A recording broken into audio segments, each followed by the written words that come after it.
على عباده الذين اصطفى أما بعد فأعوذ بالله السميع العليم من الشيطان الرجيم بسم الله الرحمن الرحيم يا أيها الذين آمنوا كتب عليكم الصيام كما كتب على الذين من قبلكم لعلكم تتقون وعن أبي هريرة رضي الله تعالى عنه قال قال رسول الله صلى الله عليه وسلم آتاكم رمضان شهر مبارك تفتح فيه أبواب السماء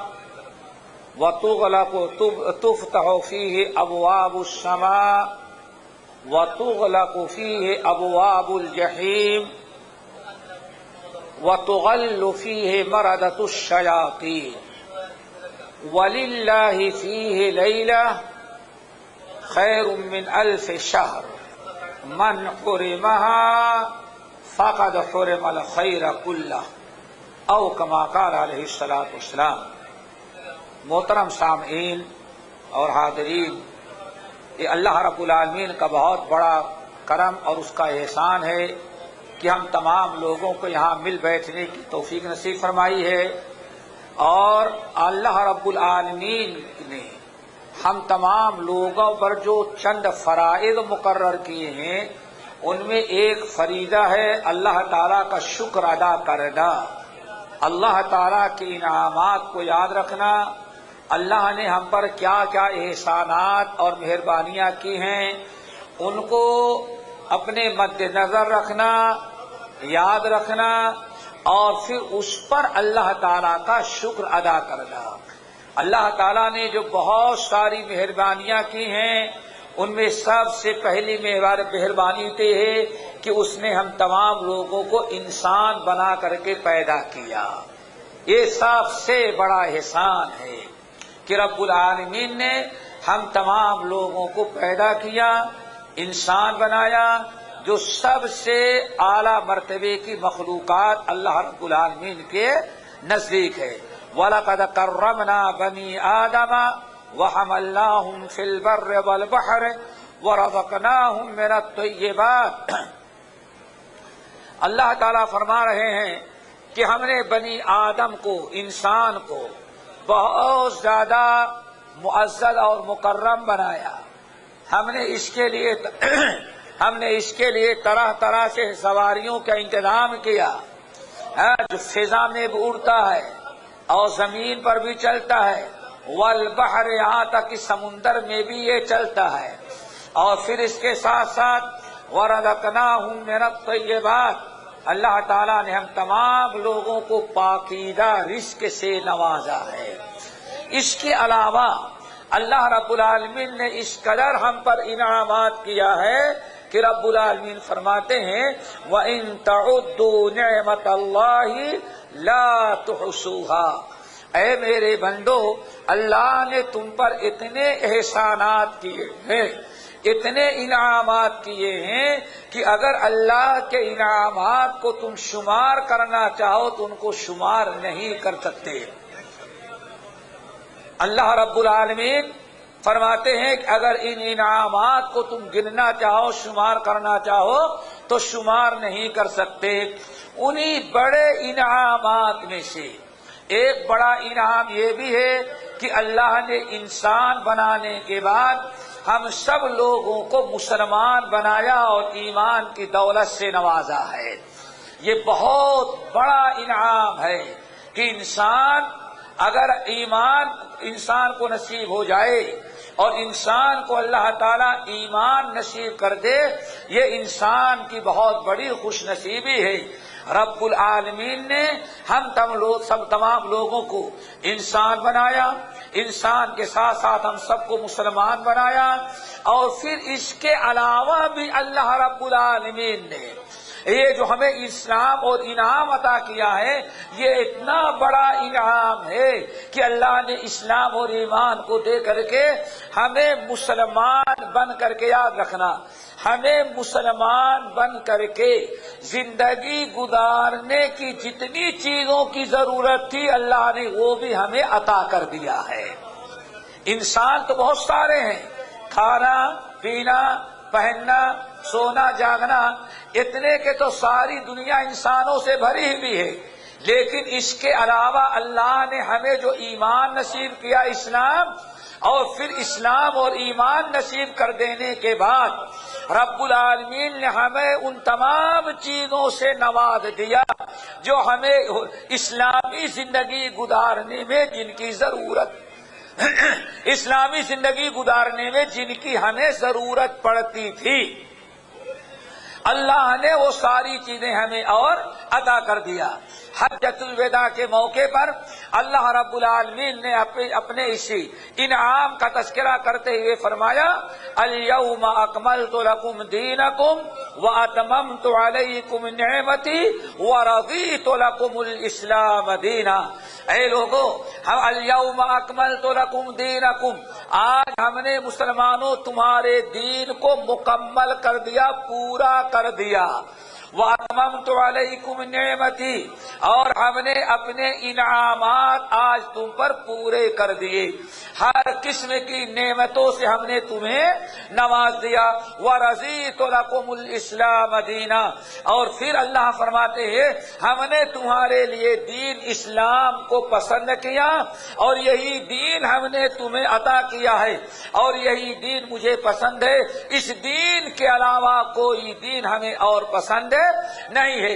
رب العالمین نے فرمایا، وَمَن يَبْتَغِ غَيْرَ الْإِسْلَامِ دِينًا فَلَن يُقْبَلَ مِنْهُ وَهُوَ فِي الْآخِرَةِ مِنَ الْخَاسِرِينَ۔ اے لوگو، اسلام کے علاوہ جس نے کوئی دین اور اپنے لیے اختیار کیا، اسلام سے ہٹ کر کے اگر کوئی دین اپنے لیے کسی اور نے اختیار کیا، اللہ فرماتے ہیں وہ کتنا بھی عمل کر ڈالے لیکن اس کا دین ہمارے ہاں قابل قبول نہیں ہے، آخرت میں وہ انسان بڑا نقصان اٹھانے والا ہوگا۔ تو میرے بھائیو، رب العالمین نے جو انعامات ہمیں مسلمان بننے کے بعد عطا کیا ہے، اور اللہ رب العالمین نے ہم پر جو اپنا فضل و کرم کیا ہے، اسی فضل و کرم انہی فضل و کرم کا ایک حصہ ہے ماہ رمضان۔ یہ ماہ رمضان جو ہم تمام لوگوں کو نصیب ہوا ہے، یہ بھی اللہ رب العالمین کے بڑے انعامات میں سے ایک انعام ہے۔ آج دنیا کے اندر قوموں کی کمی نہیں ہے، بے شمار قومیں موجود ہیں، ہم سے پہلے بھی ہمارے آخری نبی محمد صلی اللہ علیہ وسلم سے پہلے لاکھوں انبیاء آئے اور ان کی امتیں بھی دنیا میں موجود ہیں، لیکن ہر نبی کو اللہ تعالیٰ نے ماہ رمضان نصیب کیا تھا، ہر نبی پر ماہ رمضان کا روزہ فرض تھا، جیسے کہ رب العالمین نے فرمایا، کتب علیکم الصیام کما کتب علی الذین من قبلکم۔ ماہ رمضان کا روزہ جس طرح سے تم پر ہم نے فرض قرار دیا ہے، ایسے ہی تم سے پہلے بھی تمام امتوں پر ہم نے روزہ فرض قرار دیا تھا۔ آج بھی وہ ساری قومیں روزہ رکھتی ہیں۔ ہمارے سامنے تین قومیں بڑی بڑی ہیں، ایک یہودی قوم، اور دوسری عیسائی قوم، اور تیسری ہندو قوم۔ یہ تین قومیں آج ہمارے سامنے بڑی بڑی موجود ہیں، یہودی، عیسائی اور ہندو۔ ان تینوں میں بھی روزہ رکھا جاتا ہے، ہر ایک کے ہاں روزہ رکھا جاتا ہے، روزے کا تصور ہے، اور عبادت کے نام پر روزہ رکھتے ہیں۔ بلکہ ہم لوگ کتنا روزہ رکھیں گے؟ یا 29؟ اور ہندوؤں کے ہاں کتنا روزہ ہے؟ 40 روزہ ہے۔ اللہ اکبر! ہندو میں کتنے روزے؟ 40۔ اللہ اکبر! روزہ ہے، لیکن ماہ رمضان سے اللہ نے ان کو محروم کر دیا ہے۔ روزہ رکھ رہے ہیں، یہودی بھی روزہ رکھتا ہے، ہندو بھی روزہ رکھ رہا ہے، عیسائی بھی روزہ رکھ رہا ہے، لیکن اللہ نے سب کو ماہ رمضان سے محروم کر دیا۔ کیوں؟ ان کے پیشواؤں نے کہا کہ رمضان کا روزہ، رمضان کبھی سردی میں آیا، بڑا مزیدار ہے، چھوٹا دن، 10.5 گھنٹے کا دن، اور پورے روزے کا ثواب مل گیا، رات کو تراویح بھی پڑھو، نیند بھی پوری ہو جاتی ہے۔ بارش کے موسم میں آئے جب بھی غنیمت ہے، بارش ہوتی رہتی، اس موسم سرد رہتا ہے، لیکن اگر گرمی کے موسم میں آ گیا تو اب روزہ 10.5 گھنٹے کے بجائے 14.5 گھنٹے کا ہو گیا. اور رات بھی تراویح کی نماز پڑھو، کھانا کھاؤ، تھوڑی دیر بیٹھو، سیدھے 12 بج گئی. 2 گھنٹے آرام کرو، پھر سحر کے لیے اٹھنا پڑ گیا. تو یہود و نصارہ دوسری قوموں نے کہا یہ ایسا روزہ تو نہیں چلے گا. روزہ رکھیں گے لیکن رمضان والا روزہ نہیں چلے گا. ہم کیا کریں گے؟ سردی کے مہینے میں، جنوری کا مہینہ جو ٹھنڈی کا موسم اور چھوٹا دن ہوتا ہے، ہم اس مہینے میں روزہ رکھیں گے، چاہے رمضان ہو یا رمضان نہ ہو. ایسا کریں گے کیونکہ چھوٹے دن میں روزہ رکھتے ہیں، اس لیے 10 دن کا بڑھا کر کے چلو ہم لوگ 40 دن کا رکھ لیں گے. لیکن گرمی کے موسم میں ہم روزہ نہیں رکھیں گے. تو میرے دوستو، ہم یہ بتانا چاہتے ہیں کہ روزہ سب کے یہاں ہے، لیکن رمضان صرف مسلمانوں کے یہاں ہے. دنیا کی ساری قوموں میں روزہ ہے، رمضان نہیں. اور رمضان ہے تو ان کے یہاں روزہ نہیں. ایک واحد امت اور قوم دنیا کے اندر یہ امت مسلمہ موجود ہے کہ اللہ تعالیٰ اس کو رمضان میں بھی دیا ہے اور روزہ بھی عطا کیا ہے. اس لیے ماہ رمضان اللہ رب العالمین کے انعامات اور اللہ رب العالمین کے فضل و کرم میں سے ایک بڑا انعام اور بڑا فضل و کرم یہ ہے کہ اللہ تعالیٰ نے ہم کو ماہ رمضان نصیب کیا. آئی بات سمجھ میں؟ اور ماہ رمضان نصیب کر دینے کے بعد یہود و نصارہ دوسری قوموں نے کہا تھا لمبا دن ہوتا ہے، بڑا دن ہوتا ہے، 14.5 گھنٹے کا روزہ، دھوپ اور گرمی اور کام کرنا، محنت کرنا، یہ ہم سے نہیں ہو سکے گا. انہوں نے ہمت ہار دیا، اللہ رب العالمین نے ان کی ہمت چھین لیا. لیکن ماشاءاللہ ہمارا یہ مسلمان بھائی ہے، کہتا ہے نہیں، رمضان گرمی میں آیا، ہم روزہ بھی رکھیں گے. ٹھیک ہے نا؟ تم نے سوچا ہم روزہ بھی رکھیں گے، تراویح کی نماز بھی پڑھیں گے اور ڈیوٹی بھی 8 گھنٹے کریں گے. آئی بات نا؟ اور اگر اوور ٹائم ملے گا تو 2 گھنٹے اور کر لیں گے. جب ہم نے ہمت کیا تو الحمدللہ ڈیوٹی بھی کرتے ہیں، محنت بھی کرتے ہیں، کام بھی کرتے ہیں اور 14.5 گھنٹے کا روزہ بھی اللہ پورا کرا دیتا ہے. ہم یہ پوچھتے ہیں، یہ ارشد بھائی بیٹھے ہوئے ہیں، ان سے آپ لوگ پوچھیں ان کو آج پیاس لگی کہ نہیں لگی؟ آپ کو پیاس لگی؟ ہم کو تو نہیں لگی بھائی. ذرا سوچو، اس میں بہت سارے ساتھی ایسے ہوں گے جو کہتے ہوں گے روزہ کیسے گزر جاتا ہے پتہ بھی نہیں چلتا. کیوں؟ یہ ہمت کی بات ہے، یہ رمضان کی برکت ہے. اسی لیے نبی علیہ السلام صاحب جب رمضان آیا تو آپ نے کیا فرمایا؟ اب ذرا سنو، یہ اللہ رب العالمین نے ہمیں جو رمضان نصیب کیا، رمضان کے ساتھ روزہ نصیب کیا، اور اتنے بڑے دن میں ہم روزہ رکھتے ہیں، الحمدللہ اللہ بھوک برداشت کرنے کی بھی توفیق دیا اور ہر قسم کی پیاس برداشت کرنے کی بھی توفیق دے دیا. اور ایک بات اور بتائیں، کچھ لوگ ایسے ہوں گے جن کو سگریٹ چھوڑنے کی بھی توفیق دے دیا اللہ نے. ہاں، دن میں کتنے سگریٹ پیتے تھے، کتنے پان کھاتے تھے، کتنے تمباکو کھاتے، ہاں، اور مسواک دانت کے نیچے دباتے تھے. لیکن عام دنوں میں کھانا نہ ملے، سگریٹ مل جائے گزارا ہو جائے گا. لیکن تم نے ایک حرام چیز چھوڑنا چاہا، ایک غلط چیز چھوڑنی چاہیے، سگریٹ جیسی بدبودار چیز کو تم نے چھوڑنا چاہا. اللہ تعالیٰ نے رمضان میں تم کو اس پر مدد کی اور ایسی برائیاں چھوڑنے کی بھی اللہ نے توفیق دے دیا. تو اب ہمارا کام کیا ہے؟ نیت کر لے کہ آئندہ بھی یہ گناہ کا کام نہیں کریں گے.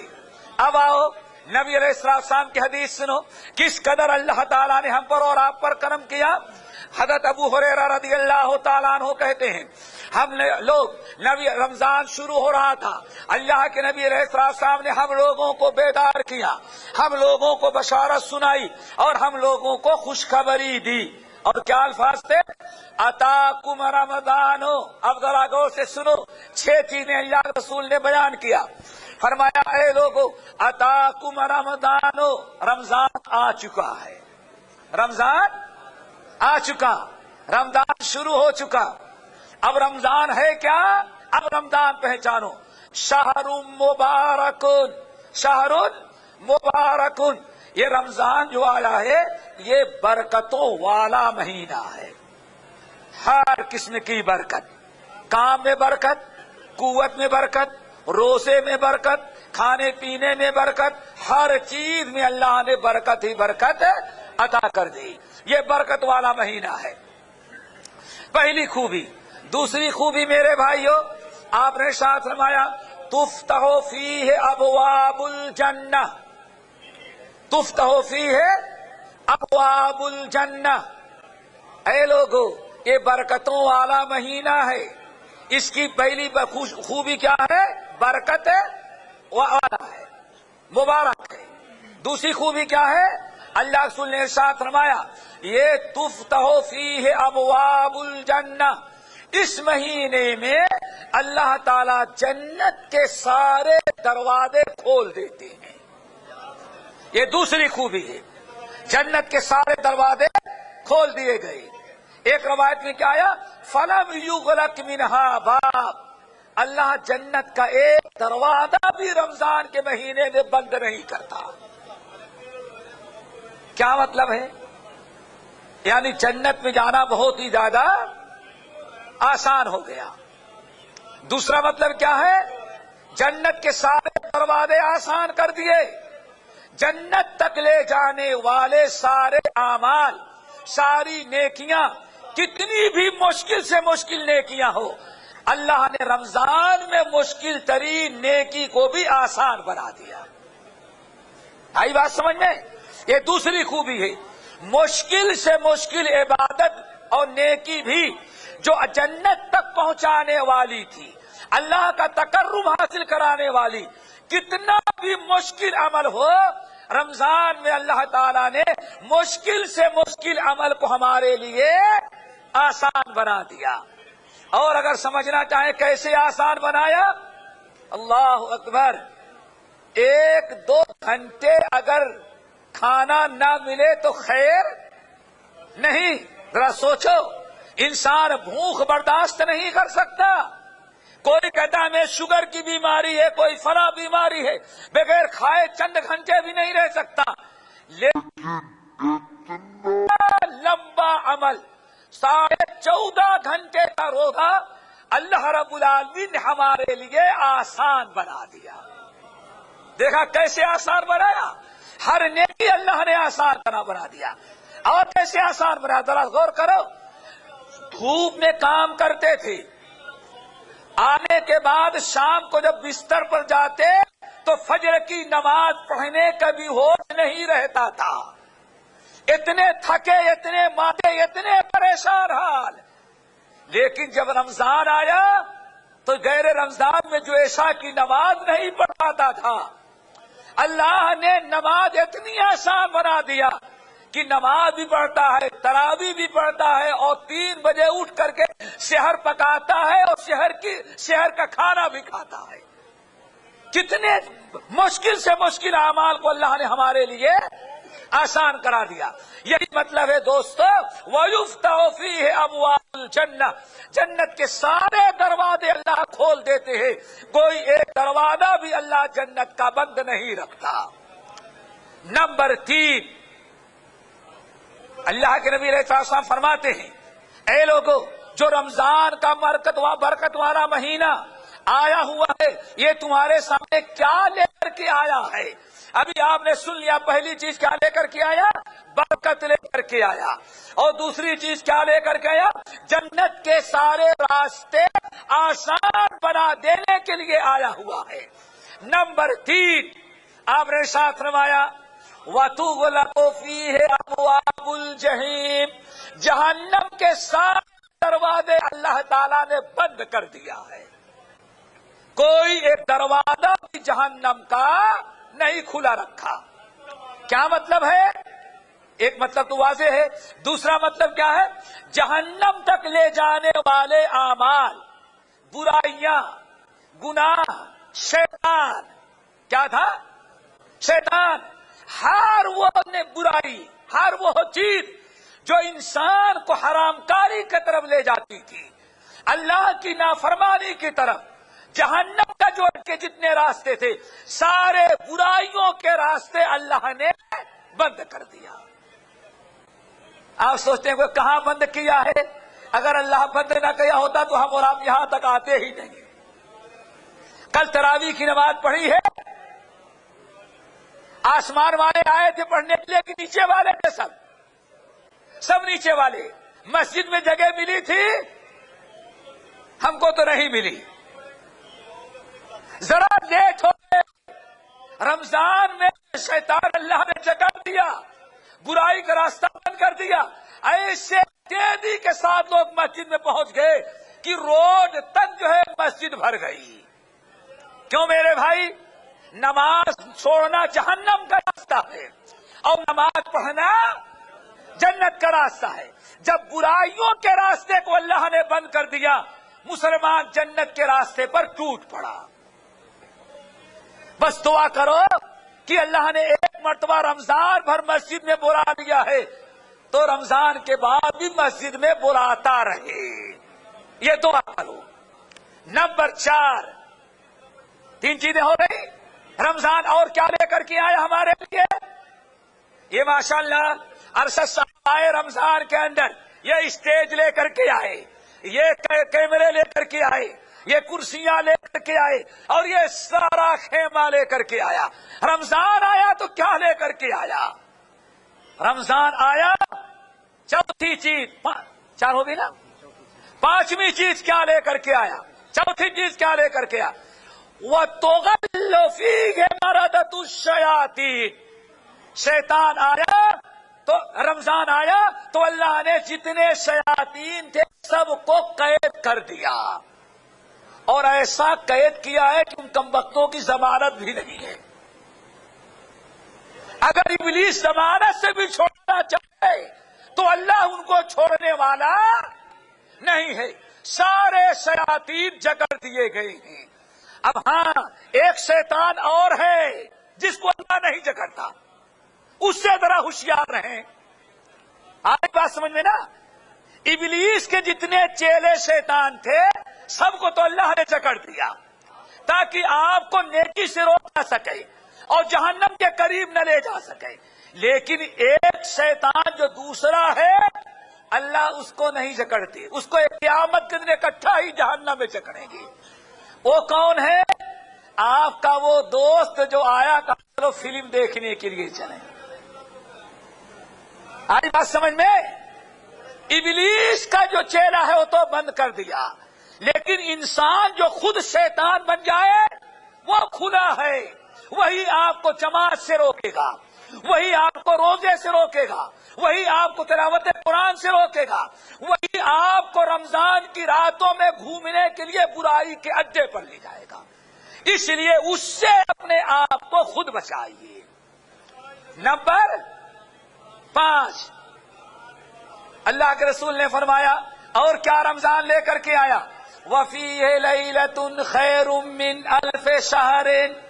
اے لوگوں، صرف رمضان کا روزہ ہی نہیں، روزہ تو ہی ہے، دن تو برکت والا ہی ہے، رمضان کی راتیں بھی بڑی برکت والی ہیں.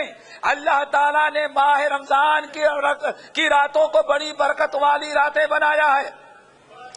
اور اللہ کے رسول صلی اللہ علیہ وسلم نے فرمایا من قام وللہ عتقاء من النار. رمضان کی راتوں کی برکتوں کو ہم آگے بیان کریں گے کبھی.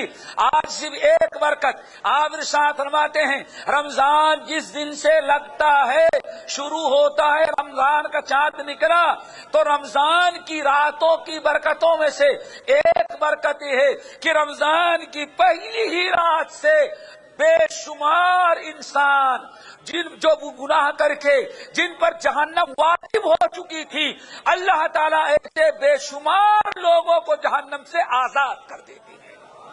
میرے بھائیو، یہ برکت ہے۔ اور پھر ایک رات نہیں، اللہ رسول نے فرمایا وَلِلَّهِ عُتَقَاءُ مِنَ النَّارِ، اور رمضان کی جتنی راتیں ہوتی ہیں، اللہ تمام راتوں میں روزانہ ایسے مجرموں، ایسے گنہگار جن پر جہنم واجب ہو چکی ہے، بے شمار لوگوں کو روزانہ جہنم سے آزاد کرتا ہے۔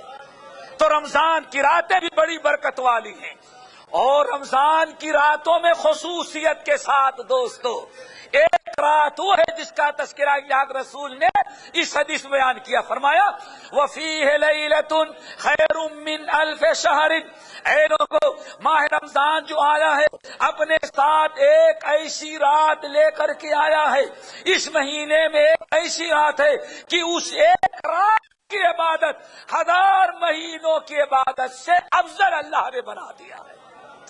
اور وہ کون سی رات ہے؟ لیلۃ القدر۔ اللہ تعالیٰ سب کو حاصل کرنے کے توفیق نصیب فرمائے۔ نمبر 6 اور آخری چیز میرے بھائیوں جو رمضان لے کر کے آیا وہ کیا ہے؟ آپ نے فرمایا من حرمها فقد حرم الخیر کلہ۔ اے لوگو، یہ رمضان کی راتیں ہیں، یہ لیلۃ القدر ہے، یہ خیر و برکت کی راتیں ہیں۔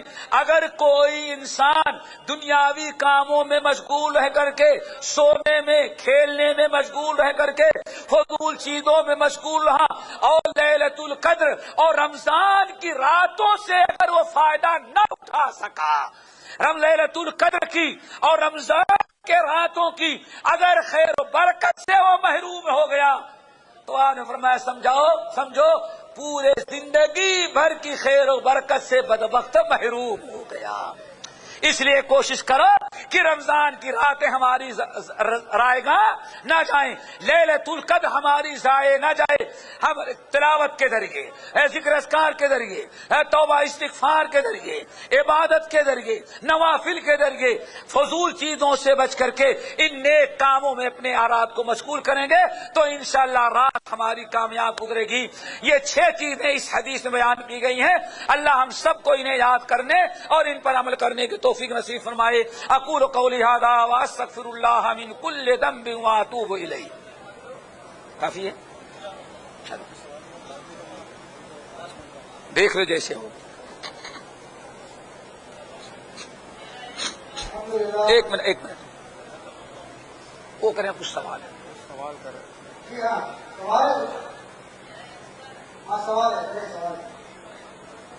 آ جائے گا کوئی مائک نہیں کر رہے ابھی تو لگا ہمارے پاس۔ ہاں کرو وہیں سے کرنے سے۔ ہاں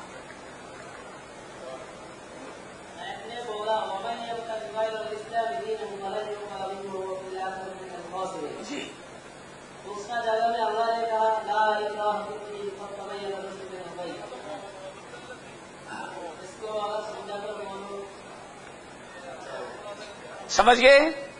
اللہ نے فرمایا کہ اسلام کے علاوہ کوئی دین اللہ کو پسند نہیں ہے، اسلام کے علاوہ کوئی دین اللہ تعالیٰ قبول نہیں کرتا۔ ایک آیت تو اللہ نے یہ کیوں بیان فرمایا کہ مسلمان ہونے میں کوئی جبر نہ کیا جائے؟ لا اکراہ فی الدین، زبردستی اس دین میں نہیں ہے۔ تو میرے بھائی اسلام اپنی جگہ پر ہے، زبردستی الگ اپنی جگہ پر ہے۔ کسی کافر کو ہم اسلام کی دعوت دیتے بھائی مسلمان ہو جاؤ، لیکن اگر مسلمان نہیں ہوتا تو ہم اس کو زبردستی کلمہ نہیں پڑھاتے۔ اور اگر اسلام میں زبردستی ہوتی تو ہندوستان میں کوئی ہندو رہتا ہی نہیں۔ کیوں؟ 1000 سال جہاں پہلوانوں نے حکومت کی ہے وہاں تو ہندو کا نام و نشان نہیں ہوتا۔ پھر عربوں میں عرب حکومت ہے، کوئی غیر مسلم نہیں رہ سکتا۔ اللہ اکراہ فی الدین، مسلمان بنانے میں کسی کو زبردستی نہیں کی جائے گی، لیکن اگر وہ اپنے مذہب پر رہتا ہے تو جو کچھ عمل کرتا ہے کتنی بھی نیکی کرے اللہ اس کی نیکی کو قبول نہیں کرتا. بس چلو سوال اور دیکھیں. کوئی سوال ہے؟ ایک سوال اور لے سکتے ہیں ابھی، اور 2 منٹ باقی ہے. اور کس کو سوال کرنا ہے؟